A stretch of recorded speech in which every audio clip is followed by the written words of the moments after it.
বছর ট্রেনিং এর পরে আমাদের ফাইনাল এক্সাম সবকিছুই শেষ, আমাদের পাসিং আউটের প্রিপারেশন হচ্ছিল। এ সময় আমাদের ডিসচার্জ করে আমাদের নভেম্বরে ডিসচার্জ করা হয়।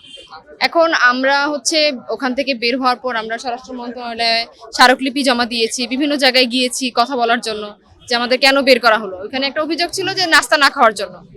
এটা একদমই মিথ্যা অভিযোগ, কারণ এরকম কোনো ঘটনা একাডেমিতে ঘটেনি। আর ডিসিপ্লিনের জায়গায় ডিসিপ্লিন ভঙ্গ হওয়ার কোনো চান্সই নেই। 1 বছর ট্রেনিং এর পরে তো আরো চান্স নেই। আমি ওখানে গিয়েছি একটা সাধারণ মানুষ হয়ে, ওখানে 1 বছর ট্রেনিং করার পরে আমি তো আর সাধারণ মানুষ নেই, সেখানে আমি পুলিশ হয়ে গিয়েছি। কি কারণে ওখানে ডিসিপ্লিন ভঙ্গ হয়। এখন আমরা একটা দাবি নিয়ে এসেছি আজকে এখানে, সেটা যে আমাদের সবাইকে, যারা ডিসচার্জ হয়েছে তাদের সবাইকে যেন চাকরিতে পুনর্বহাল করা হয়। ট্রেনিংরত অবস্থায় ছিলাম। ট্রেনিং শেষ হবার ঠিক 10 দিন আগে, যখন আমাদের সব কিছু শেষ, পরীক্ষা শেষ, যত ধরনের একাডেমিক পরীক্ষা ছিল সব কিছু শেষ, তারপরে 10 দিন বাকি ছিল পাসিং প্যারেডের। সে 10 দিন আগে আমাদের মিথ্যা একটা অভিযোগ দেখে যে নাস্তা খাইনি এবং বিশৃঙ্খলা সৃষ্টি করেছে, যেটা আসলে কোনো ভিত্তিই ছিল না। এরকম একটা মিথ্যা অভিযোগ চাপে আমাদের অন্যায়ভাবে জোরপূর্বকভাবে একাডেমি থেকে আমাদের বার করে দেয়।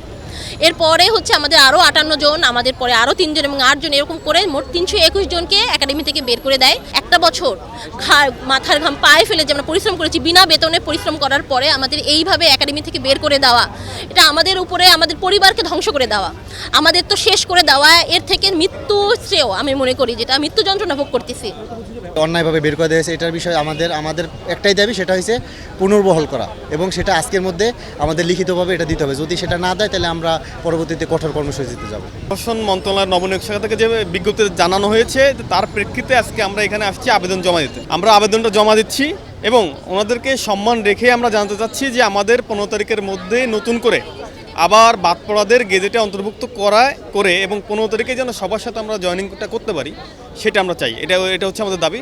আমাদের বিরুদ্ধে যে ইস্যুটা আনছে সেটা হচ্ছে অক্টোবরের 1 তারিখ আমরা মাঠে যে আমাদের সমাপনী কুচকাওয়াজের প্র্যাকটিস চলতেছিল, সেটা ছিল এসপি প্রবেশনারদের সমাপনী কুচকাওয়াজ প্রোগ্রাম ছিল। সেখানে আমরা 600 ক্যাডেট ওই কুচকাওয়াজে অংশগ্রহণ করি। তো সেখানে 12টার সময় আমাদের একটা ব্রেক দেয়।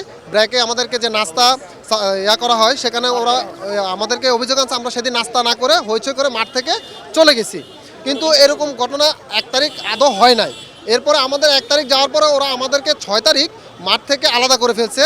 252 জন ক্যাডেটকে আলাদা করে আমাদের থেকে পাসিং আউটের কিট রেখে দিয়ে আমাদেরকে পাসিং আউট থেকে আলাদা করে ফেলছে। পরের দিন আমরা যখন ক্লাস টাইমে গেছি 12টার সময় আমাদেরকে শোকজ করা হয়েছে যে আমরা নাস্তা করি না, এই জন্য আমাদেরকে শোকজ করা হয়েছে। শোকজ করার পরে আমাদের জবাব চাইছে 3 দিন। 3 দিনের জবাব চেয়ে আমাদের একদিন সময় দিয়ে আমাদের কাছ থেকে শোকজের জবাব, কারণ দর্শানোর নোটিশের জবাব নিয়ে আমাদের ওই প্রসিডিওরটা চলতেছিল। কিন্তু পুলিশ ইতিহাসের ম্যানুয়ালে এরকম প্রসিডিওর কখনো হয় না এত দ্রুত সময়ের মধ্যে। যে আমাদের বিরুদ্ধে যে এলিগেশনটা আনার পর আমাদেরকে যে অব্যাহতিপত্র দিল, আমাদেরকে 19 তারিখ 5 দিনের পিএল ছুটি পাঠাইছে, যেটা একাডেমির ম্যানুয়ালে ছিল না। 1 বছর ম্যানুয়ালে এই ছুটি কোনো নিয়মে ছিল না, কোনো ইয়েতেও ছিল না।